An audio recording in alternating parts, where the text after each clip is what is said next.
রোজকার মতো আলামিন তার ফেরির গাড়িটা নিয়ে বাড়ির দিকে ফিরছিল। আলামিনের এটা নিয়মিত একটা রুটিন ছিল যে এই জেলা থেকে ওই জেলায় তাকে নিয়মিত মালামাল ফেরি করে বিক্রি করতে হতো। সে একটা টমটম গাড়িতে করে এগুলো করত। অনেক বছর ধরেই সে করছিল। গ্রামের পথ ধরে শেষ যখন মাগরিবের আজান দিল, তখন সে তার বেচাবিক্রি বন্ধ করে বাড়ির দিকে আসার সিদ্ধান্ত নিল। তবে সে যে স্থানে ছিল সেই স্থান থেকে তার বাড়িটা ছিল বেশ খানিকটা দূরে, প্রায় 15 থেকে 20 মাইল হবে, যা কিনা তার ওই গাড়ি চালিয়ে আসার মতো শক্তি এবং এনার্জি ছিল না। আলামিন তখন চিন্তা করল যতদূর যাওয়া যায়, তারপর কোনো একটা ভালো জায়গা দেখে সেখানে আশ্রয় নেবে, কারণ এই অবস্থায় বাড়িতে ফিরতে পারবে না। আলামিন হাঁটতে হাঁটতে বেশ খানিকটা দূরে চলে আসলো। ততক্ষণে এশার আজানও দিয়ে দিয়েছে এবং বেচাবিক্রি করতে করতেই মূলত এই পর্যন্ত তার আসা। তারপর সে একটা গাছ দেখে তার নিচে বসে পড়ল। আশেপাশে তেমন বাড়িঘর দৌড় নেই। রাস্তার পাশে একটা জংলা টাইপ জায়গা, সেইখানে একটা পরিত্যক্ত ঘর, আর সেই পরিত্যক্ত ঘরের পাশেই বিরাট আকৃতির এক অশ্বত্থ গাছ রয়েছে, যেটা কিনা ওই পুরো অঞ্চলটাকে একদম ছেয়ে রেখেছে। আলামিন মনে মনে ভাবল যে আজকে আর বেশি দূর এগিয়ে লাভ নেই, এইখানেই সে তার রাতের ঘুমানোর কার্যক্রম করতে পারবে। যদিও বাড়িটা একদম পরিত্যক্ত ছিল, রাস্তার পাশ দিয়েই এই বাড়িটা দেখা যায়, আর যে রাস্তা দিয়ে সে এসেছে সেটা ছিল একটা কাঁচা রাস্তা। আশেপাশের দূর দূরান্তে কোনো বাড়িঘর তো নেই। তবে আলামিনের এসব নিয়ে তেমন কোনো ভয় লাগে না এখন আর। এগুলো করতে করতে তার অভ্যাস হয়ে গিয়েছে। আলামিন সেই ঘরের বারান্দাটা একটু ভালো মতো পরিষ্কার করলো। দেখে বোঝা যাচ্ছে অনেক বছর এখানে কেউ থাকে না। বাড়ির একপাশের চাল ভেঙে পড়েছে, তবে বাড়ির বারান্দাটা ভালো আছে। বারান্দার চাল এবং সমস্ত কিছু এখন পর্যন্ত পরিষ্কার। তার ব্যাগ থেকে টর্চ লাইটটা বের করে সে যখন আশেপাশে মারল, দেখলো তেমন কোনো পোকামাকড় বা ওরকম কোনো কিছুর উপদ্রব নেই, পরিষ্কারই। এবং দিনের বেলা যে এখানে মানুষজন বসে সেটা দেখে বোঝা যাচ্ছে। আশপাশ থেকে হয়তো ফসল যখন কাটতে আসে বা মাঠে মানুষজন আসে তখন নিশ্চয়ই বসে। সে জায়গাটা ভালো মতো পরিষ্কার করলো। তার কাছে সব কিছুই আছে, ঝাড়ু, তারপর এখানে বিছানোর মতো যা যা জিনিস লাগে সমস্ত কিছুই। ভালো মতো জায়গাটা ঝাড়ু দিয়ে সে সেইখানে চাদর এবং কম্বলটা পেতে একটা বালিশ দিয়ে দিল এবং খানিকক্ষণ শুয়ে থাকলো। কারণ সারাদিন সে এরকমভাবেই এখান দিয়ে ওইখান দিয়ে ছুটে বেরিয়েছে। তার কাজই মূলত হচ্ছে এটা। এখন আবার উঠে খানিকটা রান্না করতে হবে, কারণ এই অঞ্চলে কোনো হোটেল নেই যে হোটেলে খাবে, আর যা খাবার ছিল তা খাবার ফুরিয়ে গিয়েছে। সেহেতু সে তার ভ্যানের ভিতর থেকে স্টোভটা বের করলো, কেরোসিনের স্টোভ। কড়া ডালেও হাতে ফুটিয়ে দিলেই রাত্রের খাবার হয়ে যাবে, আর যা থাকবে সকালে উঠে খাওয়া যাবে। সেই স্টোভটা বের করে তারপর সেটা জ্বালানোর পরে তারপর চাল ধুয়ে সেটার ভিতরে ভাত এবং আলু ভর্তা বসিয়ে দিল। এটা দিয়েই আজকে রাতটা পার করা যাবে। ভাত হতে থাকলো এবং সে বিছানায় শুয়ে ভাবছিল যে তার এরকম জীবন হয়তো না হলেও পারত। একটা সময় ছিল তার বাবা যখন বেঁচে ছিলেন তখন তার পরিবারে কত হাসি খুশিময় সময় ছিল, কিন্তু এখন সেই সময়টা আর নেই। এখন পরিবর্তন হয়ে গিয়েছে তার। আলামিনের বয়স এবার 25 বছর পড়েছে। বাড়িতে তার বৃদ্ধ মা আছে আর একটা ছোট বোন আছে। ছোট বোনটার বিয়ে দিতে হবে। সব মিলিয়ে আলামিনের নিজেকেও বিয়ে করতে হবে, আর তার মা প্রায়ই অসুস্থ থাকে। সব মিলিয়ে সে আছে একটা অন্যরকম দোটানার মধ্যে জীবনটাকে নিয়ে। যা ইনকাম হয় তা দিয়ে মোটামুটি টেনে টুনে এই 3 সদস্যের পরিবার চলে যায়। তবে আলামিন নিয়মিত বাড়িতে যেতে পারেন না। একবার বের হলে অন্য পাশ দিয়ে ঘুরে তারপর আবার অন্য জেলা হয়ে তারপর বাড়িতে আসতে হয়। মোটামুটি কায়দায় 1 সপ্তাহের সফর বলা যায়। সপ্তাহে 1 দিন বাড়িতে আসেন, আর আজকেই হচ্ছে সেই 1 দিন বাড়িতে যাবার দিন। সে তার গ্রাম থেকে প্রায় 7-8 গ্রাম দূরে আছে এবং এই গ্রামে এর আগে এসেছে অনেক ছোটবেলায়। ফেরি করতে মাঝে মধ্যে আসে, তবে এই রাস্তায় কখনো আসা হয় নাই। তবে এই রাস্তাটা কেমন সেটা আলামিন দেখে বুঝতে পারছে। একটু শুনশান, দূর দূরান্তে পোকামাকড় ডাকছে। বিশেষ করে যে ভিটার উপর সে বসেছে সেই ভিটাতে একটু বেশি যেন পোকামাকড় এবং অন্যান্য জীবজন্তুর শব্দ। বিশেষ করে ঘুঘু পাখি ডাকছে আর রাত্রের পেঁচা পাখি ডাকছে, যেটা কিনা একটা অশুভ সংকেত। তবে আলামিনের কাছে এসব কোনো কিছু অশুভ মনে হয় না, কারণ ও ছোটবেলা থেকে অনেক কষ্ট দেখেছে। ওর বয়স যখন 12 বছর তখন ওর বাবা মারা যায়। তারপর থেকে এই সংসারের দায়িত্ব এখন ওর ঘাড়ের উপর রয়েছে।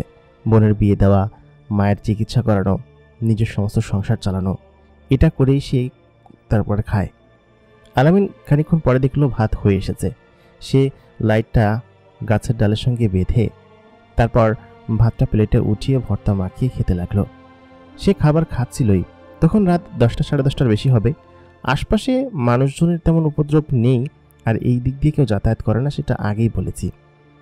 ঠিক তখনই আলামিনের পেছন থেকে মনে হচ্ছিল যে কেউ একজন দাঁড়িয়ে আছে এবং তাকে দেখার চেষ্টা করছে। আলামিন পেছন দিকে ঘুরতেই সামনে তাকিয়ে দেখলো তার ভাতের পাতিলটা কেউ একজন নিয়ে গিয়েছে, তাও আবার চোখের পলকে। আলামিন মাত্র সবে কয়টা ভাত তার প্লেটে তুলেছে, আর ওই যে ভর্তা সেগুলো মাখাচ্ছিলই, কিন্তু তার ভাতের পাতিলটা কোথায় গেল সেটি তো আলামিন বুঝতে পারছে না। সে আচমকা খেয়াল করলো তার পেছন থেকে দিক দিয়ে কেউ একজন দৌড় মারল, আর গাছের উপর কেউ একজন তাকে দেখে তার দিকে এক নজরে তাকিয়ে আছে। একজনের চোখ দেখতে পেল। এটা দেখেই তার গায়ের লোম দাঁড়িয়ে গেল। আলামিন কিছু বুঝতে পারছে না। ঠিক তখনই সে প্লেটটা রেখে লাইটটা নিয়ে দূরে মারতেই খেয়াল করলো কেউ একজন তার হাঁড়িটা টেনে নিয়ে যাচ্ছে, তবে তার শরীর দেখা যাচ্ছে না। অদ্ভুত বিষয়। আলামিন তখন আয়তাল কুরসি পড়তে লাগলো এবং মনে মনে ভাবল যে এখানে নিশ্চয়ই ভূতের উপদ্রব রয়েছে, এখানে তার রাত্রি যাপন করাটা একদমই ঠিক হয়নি। কিছুক্ষণ বাদে সে যখন তার পাতিল আনার জন্য সামনে গেল, সে পাতিলের ভিতরে ভালো মতো খেয়াল করে দেখলো সেখানে একটি ভাতও নেই। সবগুলো ভাত কেউ খেয়ে ফেলেছে। কিন্তু এ কেমন ভূত যে কিনা ভাত খায়? ভূত নাকি অন্য কোনো জন্তু ছিল? আলামিন মনে মনে সেটাই ভাবল। তবে তার যেহেতু এইখান থেকে যাওয়ার কোনো উপায় নেই, কারণ সবকিছু প্রায় গেঁথেই ফেলেছে এবং এখানেই তাকে থাকতে হবে। আর যেহেতু ওই জিনিসগুলো তার কোনো ক্ষতি করেনি, শুধুমাত্র খাবারগুলো খেয়ে এখান থেকে চলে গিয়েছে, তার মানে হয়তো কোনো প্রাণী ছিল, ক্ষুধার্ত ছিল, তবে তাতে কোনো সমস্যা হবার কথা না তার। সে তারপর যে কটা বাকি ছিল সেই কটা খেয়ে নিজের বিছানায় চলে গেল, যেখানে সে বিছানা বানিয়েছিল। তবে তার ঘুম আসছিল না, কারণ আশপাশ থেকে অদ্ভুত অদ্ভুত সব শব্দ আসছিল যা কিনা সে এর আগে কখনো শোনেনি। খানিকক্ষণ বাদে সে উঠে বসলো। উঠে বসতেই তার চোখের সামনে যা দেখতে পেল সেটা দেখার জন্য সে আসলে মোটের প্রস্তুত ছিল না। সে খেয়াল করলো একদল মানুষ তার দিকে ভেসে আসছে, মানে হেঁটে নয়, ভেসে আসছে তার দিকে, যেটা কিনা সত্যি অবাক করার মতো বিষয়। সেই একদল মানুষের মধ্যে একজন তার সামনে আসলো। সেই মানুষটা প্রায় 7 ফুটের কাছাকাছি লম্বা, সরু, এবং তার পরনে ছিল এক ধরনের কালো হুডি জাতীয় পোশাক, যেটা কিনা অনেকটা কাফনের কাপড়ের মতো। কাফনের কাপড় সাদা হয় আর এটা কালো হয়, এতটুকুই পার্থক্য। তার চেহারা কিচ্ছু বোঝা যাচ্ছে না, কারণ চেহারার ওইখানটাও কাপড় দিয়ে মোড়ানো। তখন আলামিন জিজ্ঞেস করলো, আপনি কে এবং আমার কাছে কি চাচ্ছেন? আমি কোনো কিছু করিনি, আমি আসলে একজন ফেরিওয়ালা, বিশ্রাম নেওয়ার জন্য এখানে বসেছিলাম। দয়া করে আমাকে মাফ করে দিন, আমাকে মারবেন না। লোকটি কোনো কথা বলল না, আলামিনের কাছে এগিয়ে আসলো। দুজন লোককে ইশারা দিল। ইশারা দেওয়ার পর তারপর তারা দুজন আলামিনের 2 হাত শক্ত করে ধরল। আলামিন চিৎকার চেঁচামেচি করতে লাগলো এবং বলল, আমাকে ছেড়ে দিন, আমি আসলে কিছু করিনি, আমি এখানে ভুলক্রমে চলে এসেছি। আমি বুঝতে পারছি যে এটা আপনাদের স্থান, তবে আমাকে ক্ষমা করে দিন, আমি চলে যাব। কিন্তু সেই লোকগুলো আলামিনের কোনো কথাই শুনল না। আলামিনকে সঙ্গে সঙ্গেই সেখান থেকে চ্যাংদোলা করে হাওয়ায় ভাসিয়ে ফেলল এবং আলামিনকে ভাসিয়ে নিয়ে যাচ্ছে। সে অনেক চিৎকার চেঁচামেচি করছে, কিন্তু কোনোভাবেই তার চিৎকার চেঁচামেচি কেউ শুনতে পাচ্ছে না, কারণ আশেপাশে কোনো মানুষজন নেই। বেশ খানিকক্ষণ পর আলামিন অজ্ঞান হয়ে গেল, কারণ যে পরিবেশ ছিল সেখানে এর মধ্যেই তার জ্ঞান থাকাটা অস্বাভাবিক বিষয়। সে ভীষণ ভয় পেয়েছিল। তার সারা জীবনে এরকম ভয় সে কোনোদিন পেয়েছে কিনা সেটা সে বলতে পারবে না। বেশ খানিকক্ষণ পর তার জ্ঞান ফিরল। তার চোখে মুখে সম্ভবত কেউ পানি ছিটিয়েছে। তারপর সে যখন জ্ঞানে আসলো, সে খেয়াল করলো একটা স্যাঁতসেঁতে জায়গা, চারিদিকে বেশ খানিক নোংরা, মানে হচ্ছে অদ্ভুত জায়গা, এবং গুহার ভিতর পানি পড়ছে এবং আশেপাশে ওরকম ওই লোকটার মতো আরও অসংখ্য লোক, তাদেরকে এখন স্পষ্ট বোঝা যাচ্ছে এবং তাদের চেহারাও দেখা যাচ্ছে। চেহারা একদম পুরো কুৎসিত কালো, মাথায় শিং জাতীয় কিছু আছে যেটা কিনা গরুর শিংয়ের মতো দিকে বেরিয়ে আছে। বেশিরভাগ লোকেদেরই এখানে এই অবস্থা এবং তাদেরকে দেখতে অনেকটা মানুষের মতো, তবে মানুষ নয় সেটা স্পষ্ট বোঝা যাচ্ছে। আমি তখন সেখানে হাঁটু গেড়ে বসে পড়লাম, বললাম, আমাকে ক্ষমা করে দিন, আমি আসলে কিছু করিনি, আমি ওইখানে তো বিশ্রাম নিচ্ছিলাম, আমি তো কারো কোনো ক্ষতি করিনি। আমার কথা কেউ বুঝতে পারছিল না। তখন ওখান থেকে আমাকে দুজন লোক ধরে অন্য একটা জায়গায় নিয়ে গেল। যে জায়গায় আমাকে নিয়েছিল সেই জায়গাটা ছিল পরিষ্কার এবং খুবই ভালো একটা জায়গা, যেটা কিনা দেখে আসলে মন ভরে যাওয়ার মতো। জায়গাটা ছিল অত্যাধিক সুন্দর এবং খুবই ভালো একটা জায়গা। আগের জায়গার মতো ওইরকম জায়গা না, যেটা কিনা একদম দেখতে বিশ্রী এবং নানান ধরনের অদ্ভুত লোক সেখানে দাঁড়িয়েছিল আমাকে ঘিরে। আমাকে সেই জায়গার ভিতরে ঢোকানো হলো। জায়গাটা ছিল একটা প্রাসাদের মতো, তবে আমাদের এখানকার যেরকম ঘরবাড়ি ঠিক তেরকম না। অনেকটা ব্যাঙের ছাতার মতো একটা দরজা দিয়ে ভিতরে ঢুকলাম। চারিদিকে খুব সুন্দর করে মার্বেল পাথর দিয়ে বাঁধাই করা এরকম একটা জায়গা। আমাকে তার ভিতর দিয়ে নিয়ে যাওয়া হলো। আমার হাত পেছনে মোড়া করে বাঁধা হয়েছে। সে দুজন লোক যারা কিনা আমাকে নিয়ে এসেছিল তাদেরকে দেখতে আচমকা পরিবর্তিত লাগলো।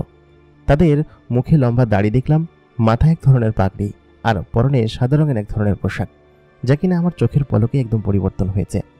ওইটা দেখার জন্য আমি সঠিক মোটেই প্রস্তুত ছিলাম না। মানে এটা কীভাবে সম্ভব?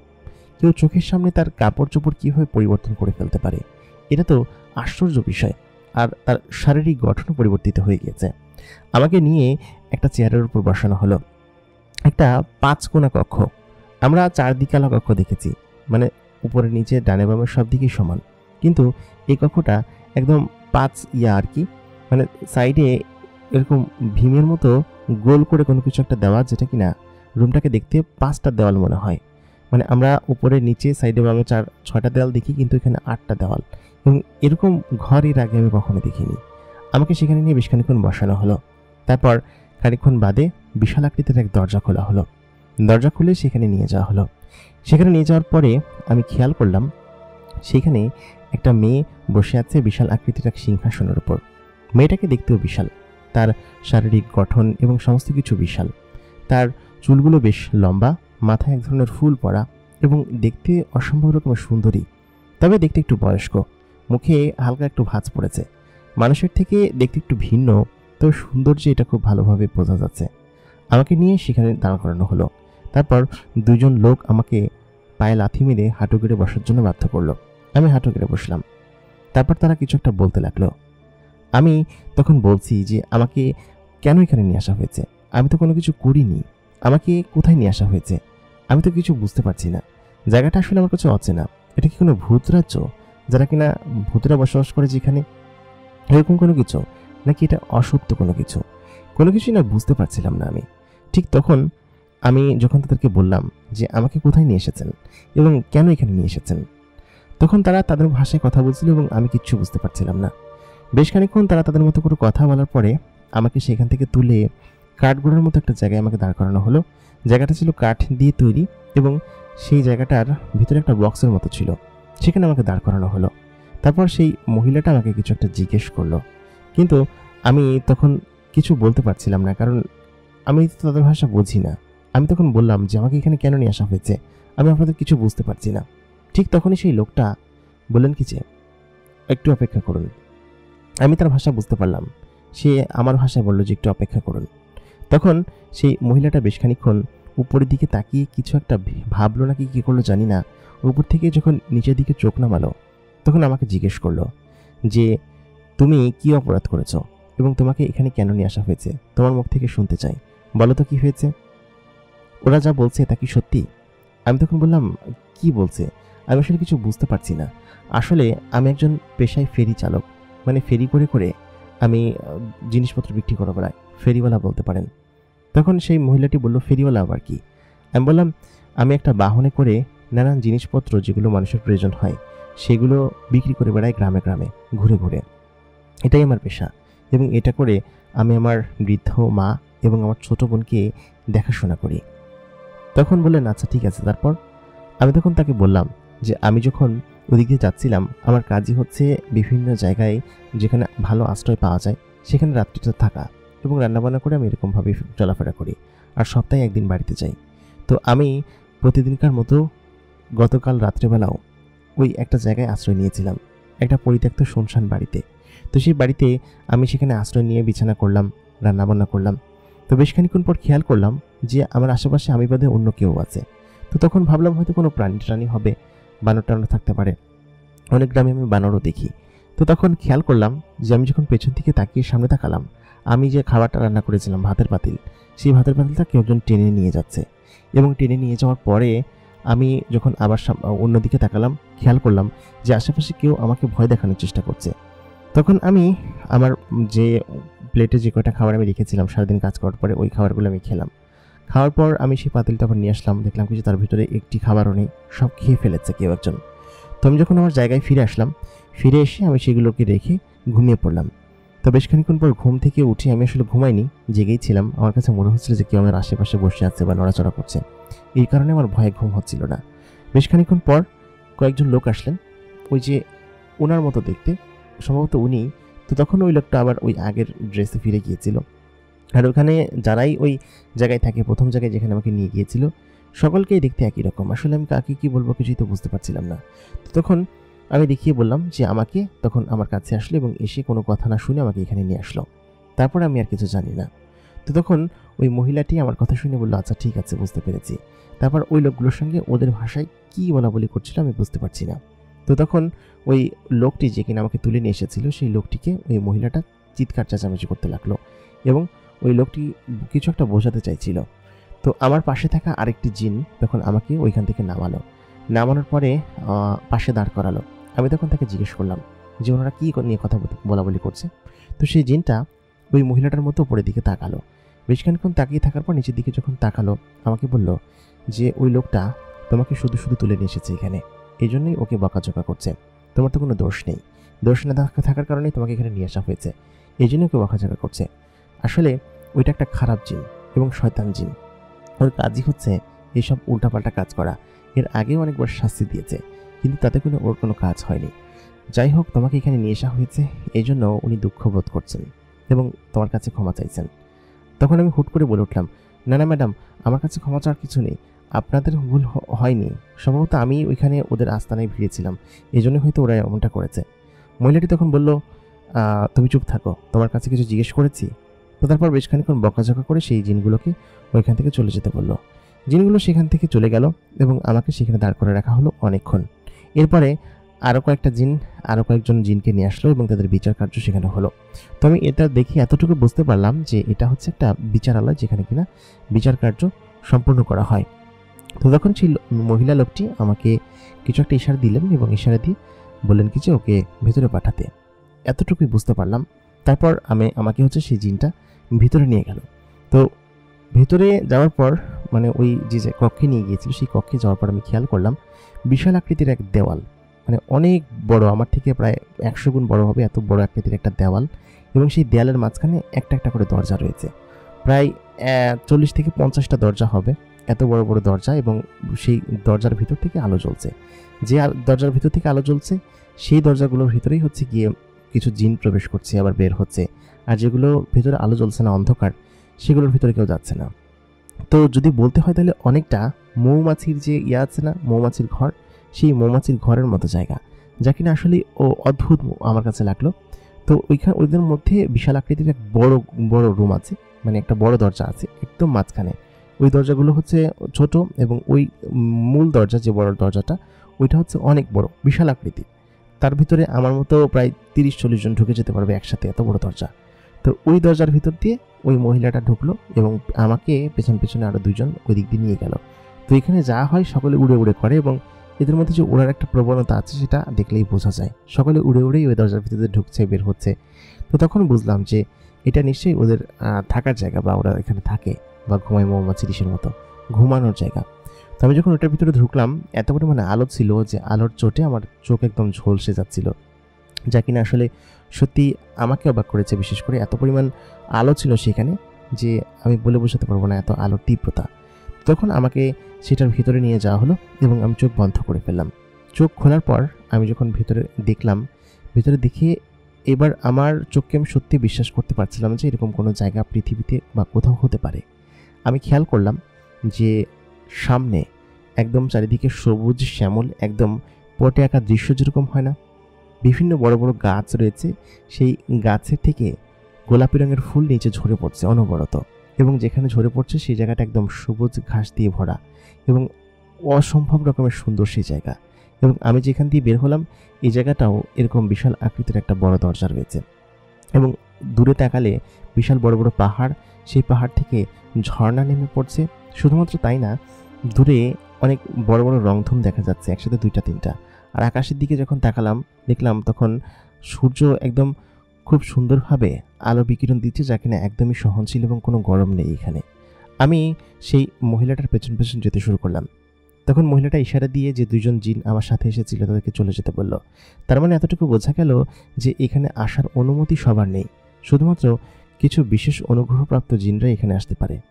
তারপর আমাকে তিনি পেছন পেছন আসতে বললেন। আমি তার পেছন পেছন হেঁটে যাচ্ছিলাম। সে হেঁটে যাচ্ছিল এবং তার পরনে ছিল এক ধরনের বিশাল আকৃতির সাদা রঙের পোশাক। মহিলাটি বৃদ্ধ সেটা বোঝা যাচ্ছে, বয়স 40-50-এর কাছাকাছি হবে এরকমই।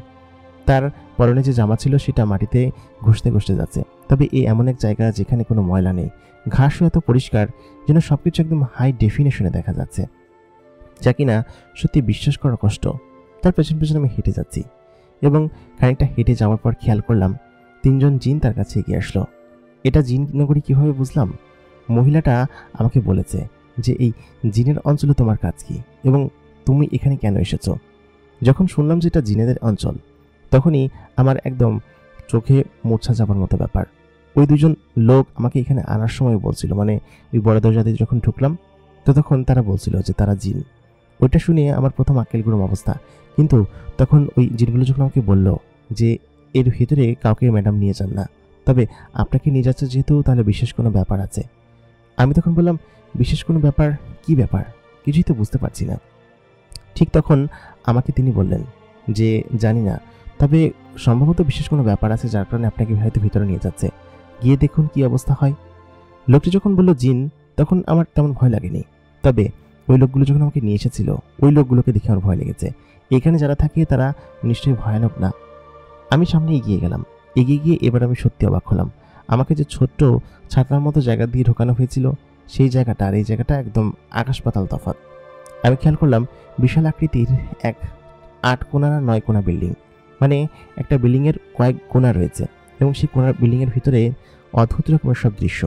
কাঁচ দিয়ে তৈরি এবং মার্বেল পাথর দিয়ে ফ্লোরগুলো বাঁধাই করা এবং পিলারগুলো ঠিক সেরকমই, এত স্বচ্ছ এবং এত সুন্দর, যা কিনা এর আগে আমি কোনোদিন দেখিনি। এবং এরকম জায়গা সত্যি অবিশ্বাস্য, যা কিনা মানুষের জগতে তো কোনোদিন আমি দেখিনি। হয়তো ক্যালেন্ডারের পাতায় কোনোদিন দেখেছি, কিন্তু বাস্তবে যেরকম জায়গা দেখতে পাবো সত্যি অকল্পনীয় বিষয় ছিল। তিনি আমাকে ভেতরে নিয়ে গেলেন। ভেতরে নিয়ে যাওয়ার পর আমাকে প্রথমে 2জন আটকালেন, তবে উনি যখন বললেন যে আসতে দাও, তখন আমাকে ভেতরে ঢুকতে দেওয়া হলো। ভেতরে যাওয়ার পর আমি ওইখানকার আলোকসজ্জা দেখেই সত্যি চমকে যাচ্ছিলাম, কারণ কাচের ভিতরে খুব সুন্দর আলো জ্বলছিল, যা কিনা আসলেই মাতাল করার মতো। এবং সেখানে যাওয়ার পর কোনো মানুষ হয়তো স্বাভাবিক থাকতে পারবে না।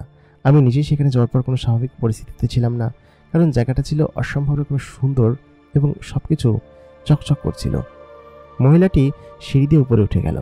সিঁড়িটাও ছিল অসম্ভব রকমের সুন্দর এবং লাল গালিচা দিয়ে পাতা। তারপর আমাকে যাওয়ার সময় বলে গেলেন, তুমি এখানে বসো, আমি আসছি একটু পরে। মহিলাটি ভেতরে যাওয়ার পর বেশ খানিকক্ষণ আমাকে অপেক্ষা করতে হলো।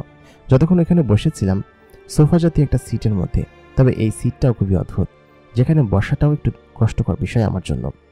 মানে সেটাকে যদি ভাষায় প্রকাশ করতে হয়, জিনিসটা অনেকটা তেসরা, যেটা কিনা বসতে গেলে এক পাশ তেসরে যায়।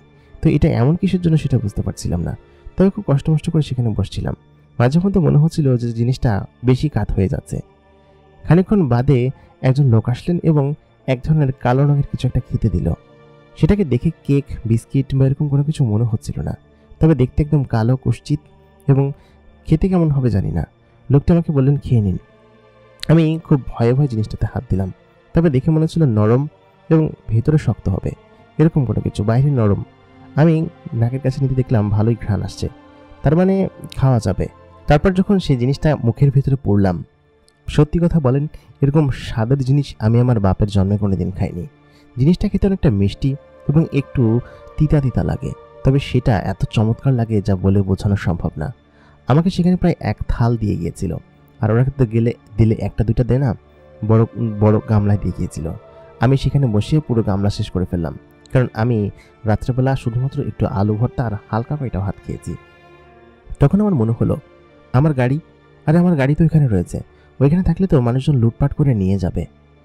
তো তখন খাবারগুলো শেষ করে যখন আমি পানিটা খাচ্ছিলাম, তখন আমার এটা মনে হলো, বারবার মনে হচ্ছিল আমি কাকে বলবো, আশেপাশে তো কেউ নেই। আর এখানে যারা আসে সবাই উড়ে উড়ে আসে, ভেসে ভেসে আসে, কেউ হেঁটে আসে না। অদ্ভুত বিষয় আমাকে এটাই করেছে যে যেই আসে সেই হেঁটে খুব দ্রুত গতিতে আসে না, বরঞ্চ ভেসে আসে। খানিকক্ষণ বাদে সেই মহিলাটা উপর থেকে আসলেন। মহিলাটা যে জামা পরা ছিল সেই জামাটা অন্য জামা চেঞ্জ করে অন্য জামা পরে আসলো।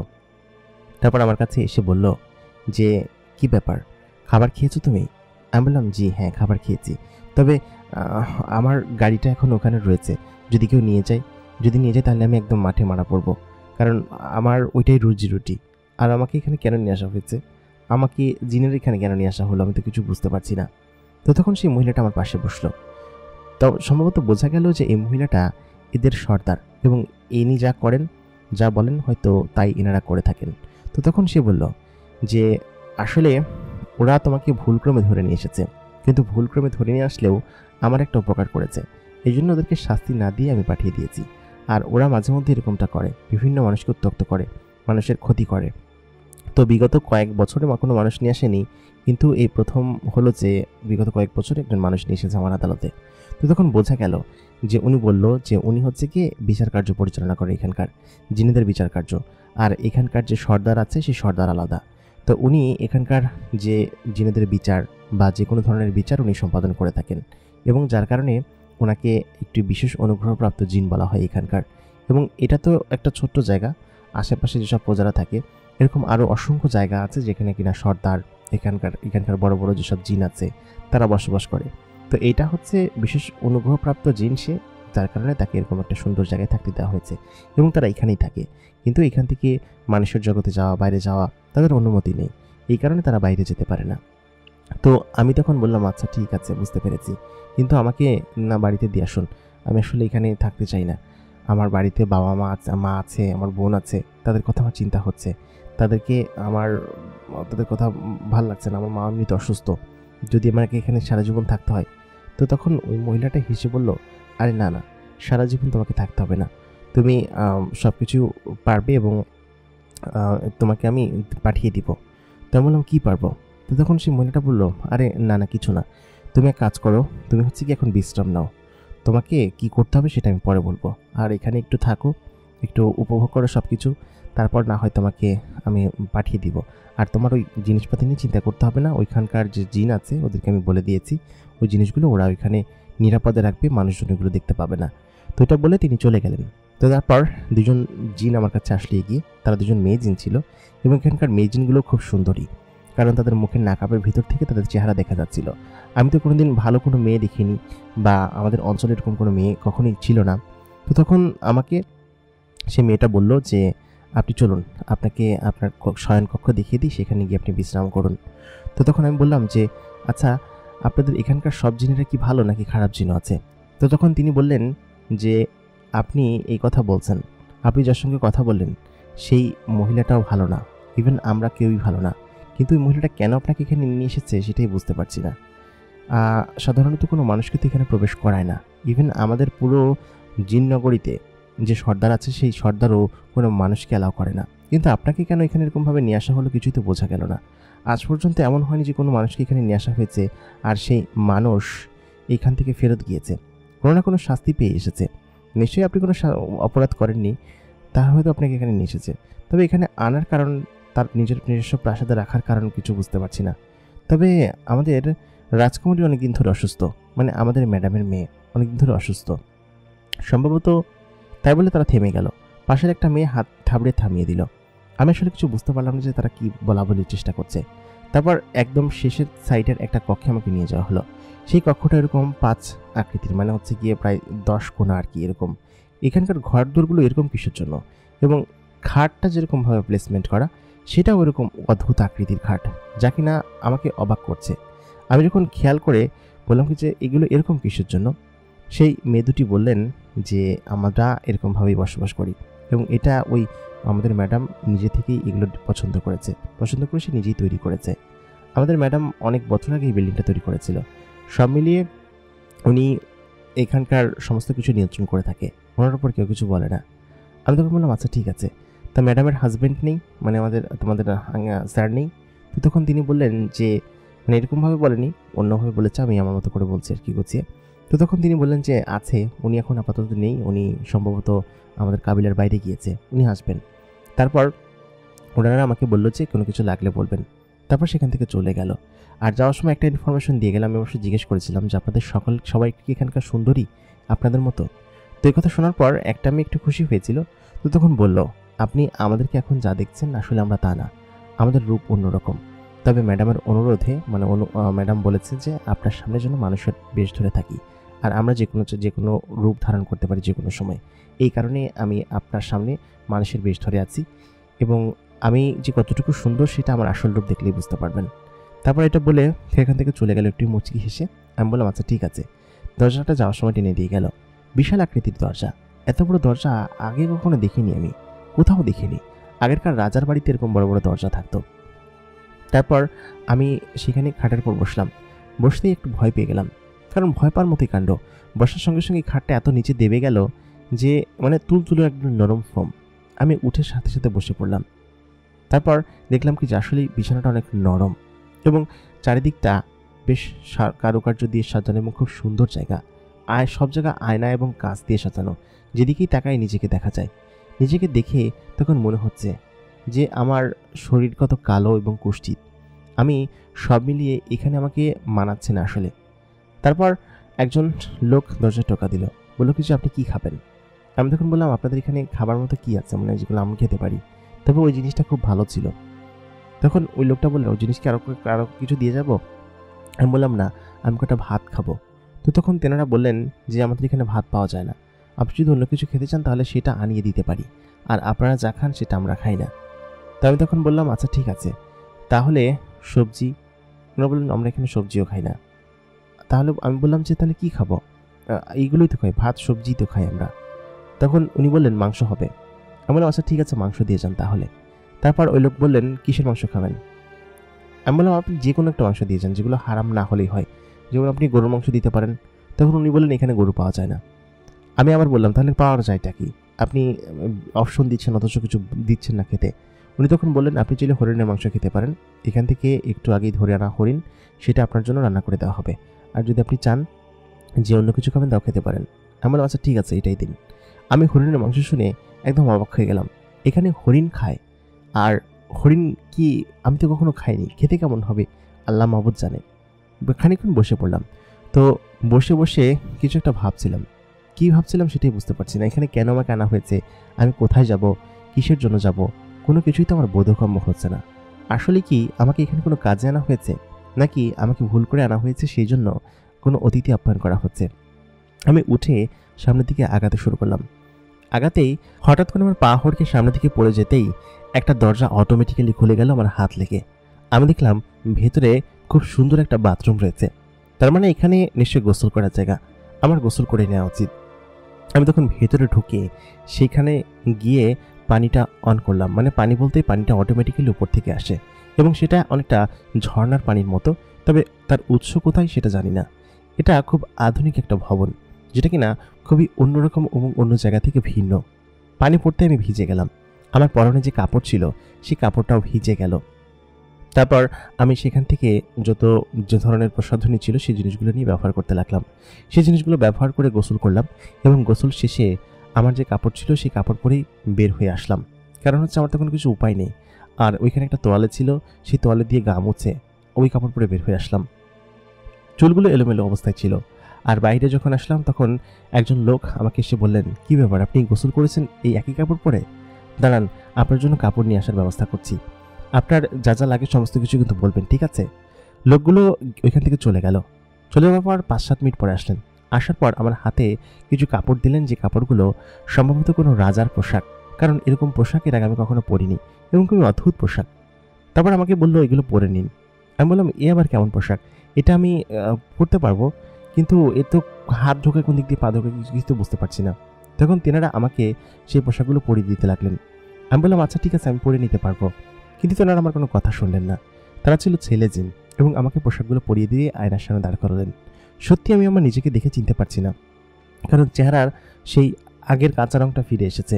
আমি যে অনেক কালো তা না, তবে সবসময় ওই যে রাস্তাঘাটে বেড়ায় রোদে পুড়ে কালো হয়ে গিয়েছে অনেকটা, তবে সেরকম ছাপ একদমই নেই। এই পানিতে গোসল করার ফলে কি এরকম কোনো কিছু হয়েছে যে আমার আগের রূপটা ফিরে এসেছে এবং আমাকে দেখতে অনেক সুন্দর লাগছে? সুন্দর মতো করে চুল আশ্রয় দিল তারা। চুল আশ্রয় দেওয়ার পর এত সুন্দর লাগছে আমাকে দেখতে যে নিজেকে দেখে নিজেই চিনতে পারছি না যেটা আমি নাকি অন্য কেউ। তারপর তিনি চলে গেলেন, বললেন কি যে আপনি এখানে বিশ্রাম করুন, আপনার জন্য খাবার পাঠানো হচ্ছে। আমি সেই বিছানায় শুতেই ঘুমিয়ে পড়লাম, কারণ ঘুম তেমন একটা হয়নি আর হাত পাও খুব একটা ব্যথা করছে। কারণ হচ্ছে কীভাবে তারা নিয়ে এসেছে আমাকে এখানে কে জানে। গত রাতে ঘুমাতে পারিনি, বিছানায় শুতেই ঘুমিয়ে পড়েছি। বেশ খানিকক্ষণ পর ঘুম থেকে যখন উঠলাম, উঠে আশপাশটা দেখলাম একদম শুনশান, কেউ নেই সেখানে। তারপর দেখলাম আমি যে টেবিলের উপর বসে থাকি, মানে যে সোফা এবং টেবিলের উপর, তার উপর কয়েকটা প্লেট রাখা। একটু একটু করে উঠলাম, উঠে সেখান থেকে একটা প্লেট উপর থেকে সরাতেই খেয়াল করলাম নানান ধরনের খাবার সেখানে সাজানো। কোনোটাতে সেই কালো রঙের মিষ্টি, কোনোটাতে আবার কোনো মাংস, আবার কোনোটাতে অদ্ভুত জাতীয় এক ধরনের ভাত জাতীয় খাবার, তবে সেটা ভাত না, চার কোনা কোনো একটা ছোটো ছোটো দানার মতো খাবার, সেই খাবারটা রাখা। আমি সবগুলো উঠিয়ে খেতে লাগলাম, কারণ খুব ক্ষুধা লেগেছিল। মাংসটা মুখে দিতেই থু মরে ফেলে দিতে ইচ্ছে হলো, কারণ সেটা ছিল একদমই লবণ ছাড়া এবং খুবই বাজে জাতীয় একটা খাবার। আমি বললাম, এটা কি জাতীয় খাবার? কিন্তু আশেপাশে কেউ ছিল না, কিন্তু এটা আমাকে কষ্ট করে খেতে হবে।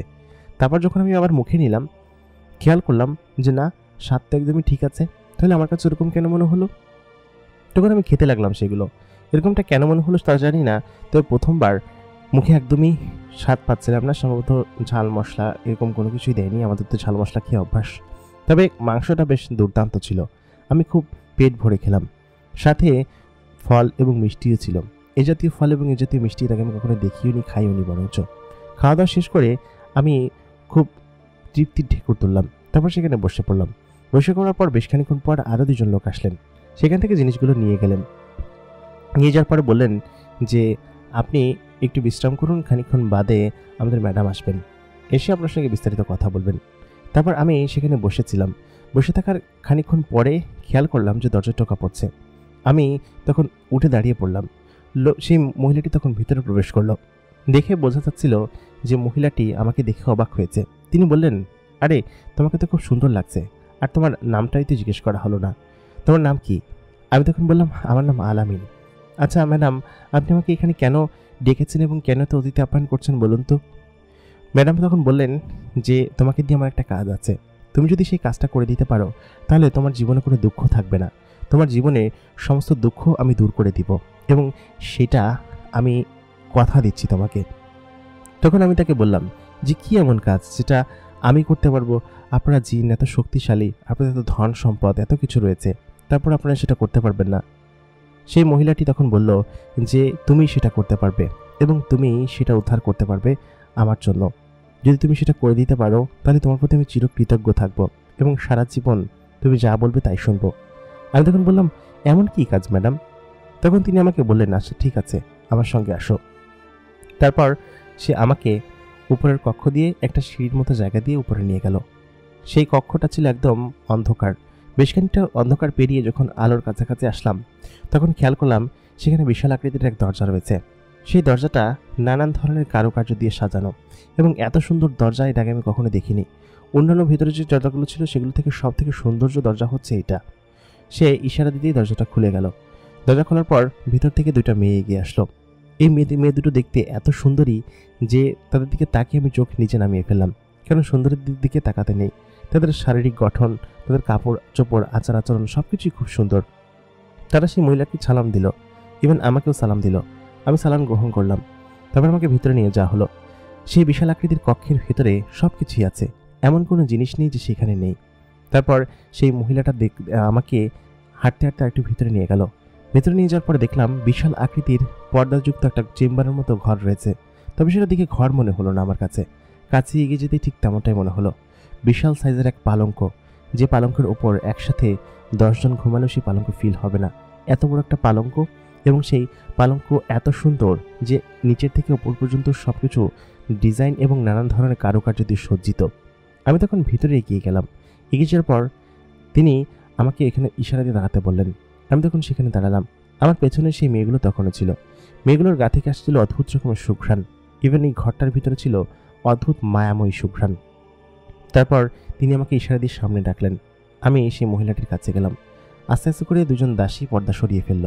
পর্দা সরিয়ে ফেলার পরে আমি খেয়াল করলাম যে স্বপ্নের থেকেও সুন্দর এবং যে কোনো কিছুর থেকে সুন্দরী এক তরুণী সেখানে শুয়ে আছে এবং এত চমৎকার তার চেহারা, এত চমৎকার তার শরীর এবং প্রত্যেকটা অঙ্গ প্রত্যঙ্গ, যা কিনা যে কেউ দেখলে তার প্রতি মূর্ছা যাবে।